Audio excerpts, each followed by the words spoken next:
গত জুলাইয়ে কোপা আমেরিকার ফাইনালে কলম্বিয়ার বিপক্ষে খেলতে নেমে গোড়ালির ইনজুরিতে পড়েছিলেন লিওনেল মেসি, যে কারণে প্রায় 2 মাস মাঠের বাইরে থাকতে হলো আর্জেন্টাইন তারকা ফুটবলারকে।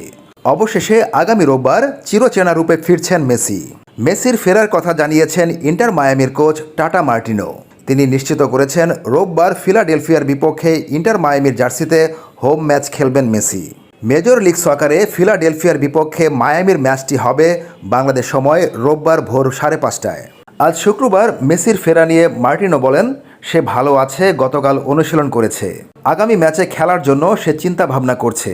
প্রশিক্ষণের পর আমরা তার জন্য কৌশল নির্ধারণ করব, তবে সে খেলার জন্য প্রস্তুত রয়েছে। আমরা আবারও বিশ্বের সেরা খেলোয়াড়কে দলে পেতে যাচ্ছি, তাই আমরা সবাই খুশি।